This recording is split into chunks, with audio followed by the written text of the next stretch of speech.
নমস্কার, CNN 24 সংবাদে আমি নীলাঞ্জন আপনাদের স্বাগত জানাচ্ছি। প্রথমে এই সংবাদ শিরোনাম। চিন্ময় কৃষ্ণ দাসের মুক্তিসহ বাংলাদেশের হিন্দু নির্যাতনের বিরুদ্ধে শিলচরে উত্তাল প্রতিবাদ বজরং দল স্টুডেন্ট ইউনিয়নের। বাংলাদেশ সরকারের কুশপুতুল দাহ।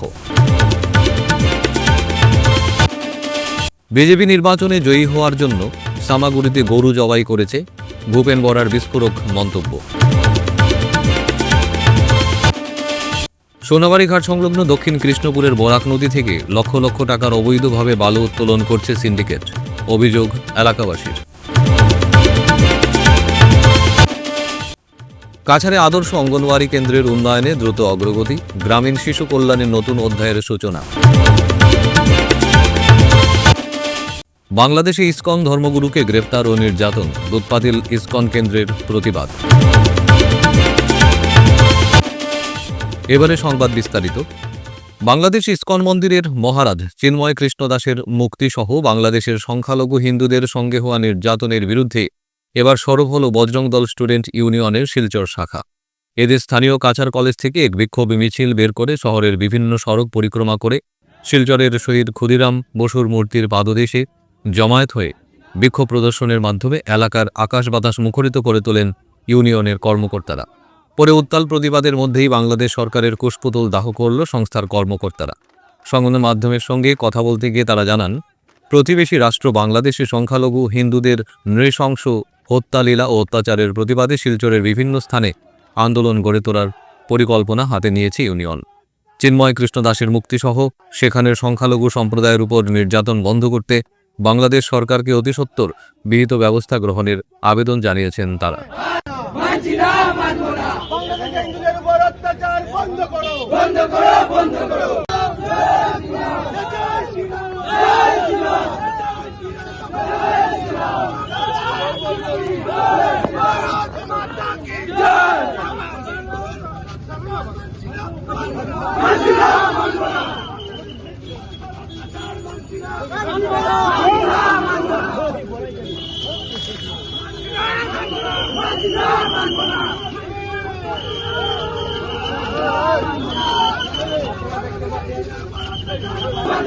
We want justice! We want justice! We want justice! We want justice! Mataram! Vande Mataram! Mataram! Mataram! Vande Mataram! Student power! Student power! Student power! Justice! Justice! Bharat Mata ki আজকে আমাদের বজরং দল ছাত্র সম্পর্ক unit থেকে শিলচরের যতগুলো school college আছে সব স্কুল কলেজের কার্যকর্তারা আমরা কাছাড় কলেজের সামনে থেকে ক্ষুদিরাম বসু স্ট্যাচুর সামনে পর্যন্ত আমরা একটি প্রদর্শন মিছিল করি, যা বাংলাদেশ গভর্নমেন্টের এগেনস্টে। এবং আমরা বিগত কিছুকাল থেকে দেখতে পাচ্ছি কিভাবে আমাদের হিন্দুদের মঠ মন্দির, কিভাবে আমাদের হিন্দুদের মা বোন এবং স্টুডেন্ট মিছিলের নামে, প্রোটেস্টের নামে ওরা বাংলাদেশে কি করেছে আমরা দেখেছি। কিন্তু এবার চিন্ময় প্রভু ওনাকে কিভাবে ভুল তথ্যতে ফাঁসিয়ে ওনাকে কালকে জেলে প্রদান করা হয়েছে, তা আমরা বাংলাদেশ গভর্নমেন্টকে ধিক্কার জানাই। আর আগামী দিনে যদি বাংলাদেশ গভর্নমেন্ট আমাদের হিন্দুর উপর কোনো অত্যাচার করে, বরাকভ্যালি থেকে আমরা বিরাট আকারে স্টুডেন্টরা আমরা বাংলাদেশের উদ্দেশ্যে রওনা হব। এবং বাংলাদেশ গভর্নমেন্টে আমরা এটাই বলে দিতে চাই যে আগামী দিনে যদি ওরা হিন্দুদের উপর আরও অত্যাচার করে, আমরা শিলচরে বৃহত্তর আন্দোলনে নামবো। তার জন্য দায়ী থাকবে পুরো বাংলাদেশ গভর্নমেন্ট। জয় জয় শ্রীরাম। অসম প্রদেশ কংগ্রেস সভাপতি ভূপেন বরা 5টি নির্বাচনী এলাকায় পরাজয়ের কারণ জানতে কমিটির তত্ত্বাবধায়কের দ্বারা প্রতিবেদন দাখিল করার নির্দেশনা দিয়েছেন। সংশ্লিষ্ট জেলার জেলা সভাপতিরা নির্বাচনী দায়িত্বে ভাইস প্রেসিডেন্ট এবং জেনারেল সেক্রেটারিরা এর জবাব দেবেন। এর রিপোর্ট পাওয়ার পর একটি পর্যালোচনা সভা অনুষ্ঠিত হবে। রিপোর্টটি 1 সপ্তাহের মধ্যে জমা দিতে হবে। এদিকে সভাপতি ভূপেন বরা বলেছেন, সামাগুড়ি নির্বাচনে জয়ী হওয়ার জন্য মুখ্যমন্ত্রী ডক্টর হিমন্ত বিশ্ব শর্মার নেতৃত্বে ও কৃতিত্বে বিজেপি গরু জবাই করেছিল। আসন্ন পঞ্চায়েত নির্বাচনে কংগ্রেস একা লড়বে বলে উল্লেখ করেন তিনি। উপনিৰ্বাচনৰ যিটো সামগ্ৰিক ফলাফল সেই সম্পৰ্কত এটা বিশ্লেষণ কৰাটো নিতান্তই আমাৰ কাৰণে প্ৰয়োজন। ওপৰে ওপৰে আমি এইটো কথা বুজি পাওঁ যে আপুনি গোটেই ভাৰতবৰ্ষত যদি চাই দেখিব চৰকাৰ থকা ফালেই ৰিজাল্টটো যায়। এতিয়া কৰ্ণাটকত আমাৰ কংগ্ৰেছ চৰকাৰ, তাত 3খন সমষ্টিত উপ নিৰ্বাচন হৈছিলে, তাত 2জন মুখ্যমন্ত্ৰী ল'ৰাই আমাৰ বিৰুদ্ধে খেলিছিলে, কিন্তু আমি কংগ্ৰেছ জিকিছোঁ। অসমত বিজেপি বা সন্মিলিত শক্তি জিকিছে, কিন্তু আমি সেই কথাটোতে শান্ত থাকিব বিচৰা নাই। আমি 3 তৰপীয়া এটা ৰিপৰ্ট বিচাৰিছোঁ। আমাৰ যিসকল আহ্বায়ক 5গৰাকী জ্যেষ্ঠ নেতাক আমি দায়িত্ব দিছিলোঁ, তেওঁলোকে এটা ৰিপৰ্ট দিব আছুতীয়াকৈ। আৰু 5গৰাকী জিলা কংগ্ৰেছৰ সভাপতিক আমি কৈছোঁ যে সাংগঠনিক কি দুৰ্বলতা আছিল, কিয় আমি এই পৰ্যায়ত থাকিলোঁ। আৰু APCCৰ পৰা আমি ভাইচ প্ৰেছিডেণ্ট, জেনেৰেল ছেক্ৰেটাৰী যিসকলক দায়িত্ব দিছিলোঁ, তেওঁলোকক এটা দিবলৈ দিছোঁ। 4 তাৰিখৰ ভিতৰত আমি ৰিপৰ্টখিনি পাম। তাৰপিছত মোক AICCয়ে মাতিছে, 4 তাৰিখৰ পিছত AICCত গৈ গোটেই আমাৰ পৰ্যালোচনা যিটো ৰিপৰ্ট হ'ব সেইটো দাখিল কৰিম। চাওক, চামগুৰিৰ পৰা যে ৰিপৰ্ট বিচাৰিছোঁ, মই ৰিপৰ্টটো অহাৰ পাছত ভালকৈ ক'ব পাৰিম, কিন্তু যিটো মোৰ গুৰিত খবৰ আছে, গো মাতা ৰক্ষা কৰিম বুলি কোৱা বিজেপিয়ে চামগুৰি ইলেকশ্যন জিকিবৰ কাৰণে গো হত্যা কৰা বুলিও খবৰ আছে। মানে যি বিজেপিয়ে গো মাতা ৰক্ষাৰ কাৰণে আন্দোলন কৰি আছে, গৰু চিণ্ডিকেট বন্ধ কৰিম বুলি কৈ আছে, এতিয়া খবৰ আহি আছে চামগুৰিৰ পৰা, মই ৰিপৰ্ট আহিলে ভালকৈ ক'ব পাৰিম যে চামগুৰিত বিজেপি জিকিবৰ কাৰণে গো বধ অসমৰ মুখ্যমন্ত্ৰী হিমন্ত বিশ্ব শৰ্মা ডাঙৰীয়াৰ নেতৃত্বত আৰু কৰ্তৃত্বত হৈছে বুলি। গতিকে হিমন্ত বিশ্ব শৰ্মাৰ হিন্দুত্বৰ আৰু মিয়াৰ ক্ষেত্ৰত তেওঁৰ যিটো ৰাজনৈতিক স্থিতি, সেইটো চামগুৰিৰ পৰা যিটো আমাৰ ৰকিবুল হুছেইন ডাঙৰীয়া বা নগাঁও জিলা কংগ্ৰেছৰ সভাপতি বা আমাৰ যিসকল APCCৰ তত্ত্বাৱধায়ক, তেওঁলোকে যিটো ৰিপৰ্ট দিব, তাত এই কথাখিনি মই অসমৰ ৰাইজক আপোনালোকৰ জৰিয়তে ৰাজহুৱা কৰিম। 26ৰ বাবে কেনেধৰণে ৰণকৌশল কৰিব, যিহেতু এতিয়া ইমিডিয়েটলি আমাৰ পঞ্চায়ত নিৰ্বাচন, এতিয়া চৰকাৰেও অনানুষ্ঠানিকভাৱে কৈ আছে, আৰু আচলতে পঞ্চায়ত নিৰ্বাচনৰ পাতাৰ সময় উকলি গ'ল। গ্ৰাম্য উন্নয়নৰ প্ৰতি যে বিজেপি দায়বদ্ধ নহয়, গাঁৱলৈ অহা পইচাবিলাক পঞ্চায়তত ৰাজীৱ গান্ধী ডাঙৰীয়াৰ কনচেপ্টটো কি আছিলে? পঞ্চায়ত সৃষ্টি কৰা, পঞ্চায়তক ক্ষমতা দিয়া কথাটো আছিলে যে ক্ষমতাৰ বিকেন্দ্ৰীকৰণ।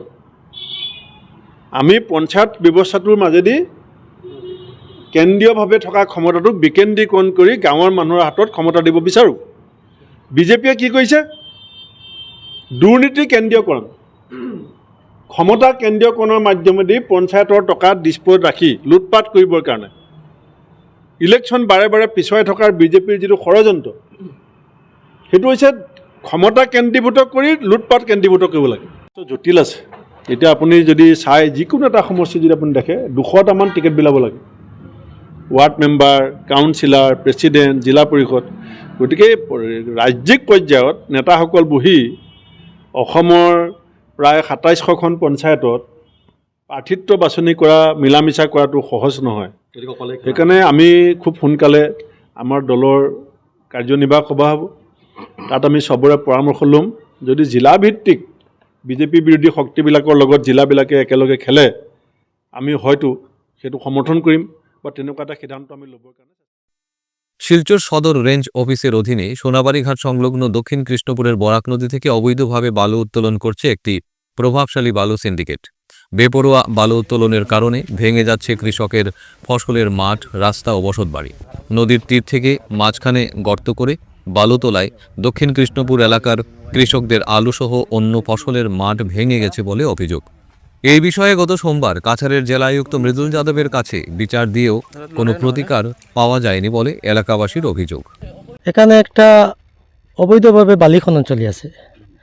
এটা সোনাবাড়িঘাট সংলগ্ন দক্ষিণ কৃষ্ণপুর গ্রাম, এটা কলঙ্কিত একটা বালি ঘাট। এটা এখানে আগে 2016 একটা মার্ডার হয়েছে এই ঘাট, এই বালির সমস্যা নিয়ে।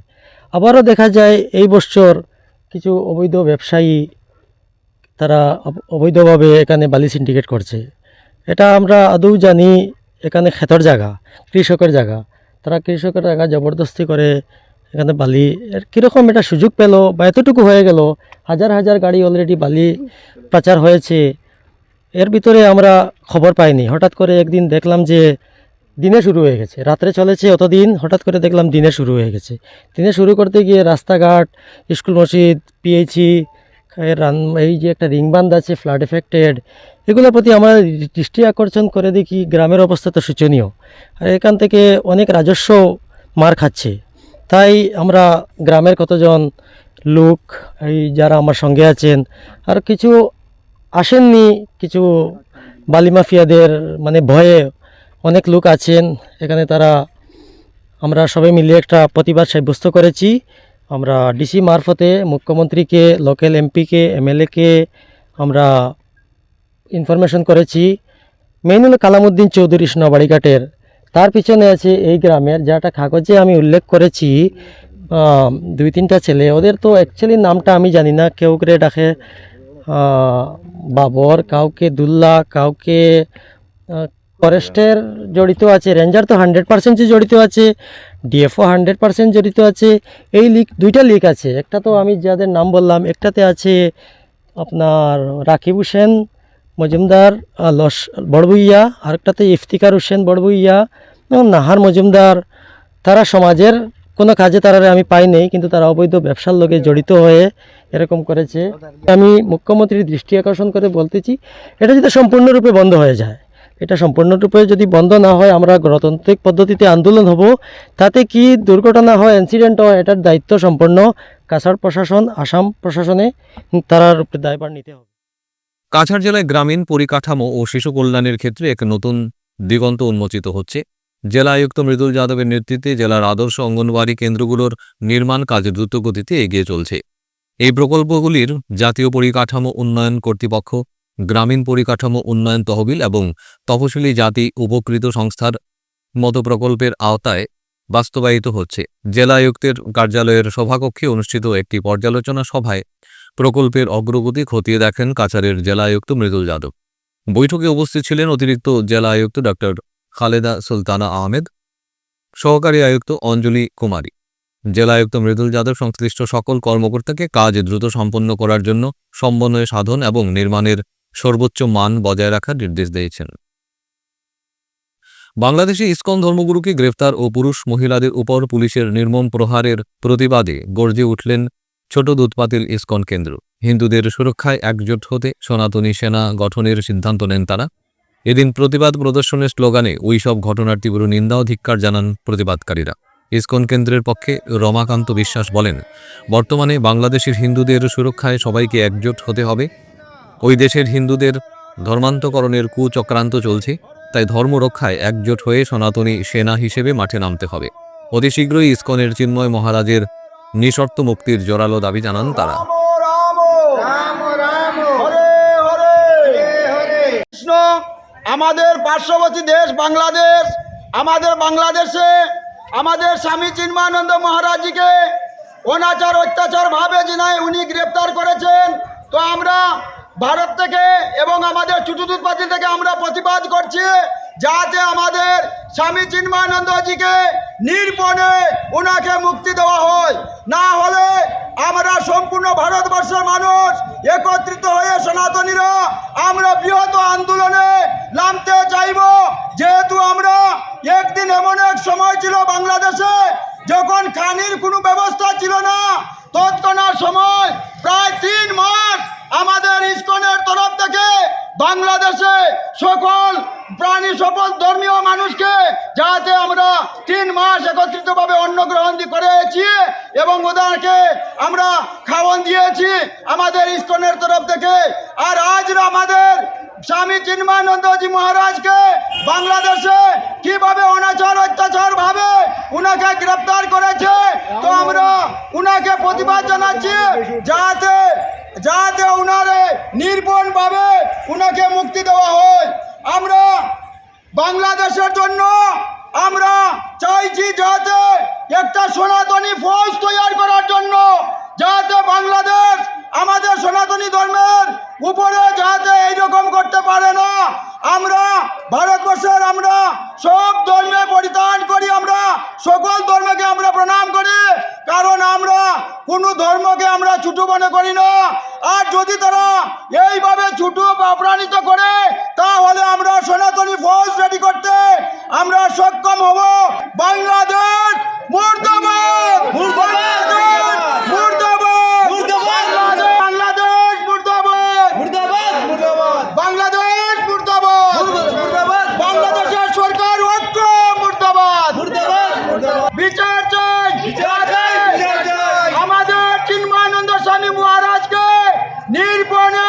উনাকে মুক্তি দেওয়া হয়।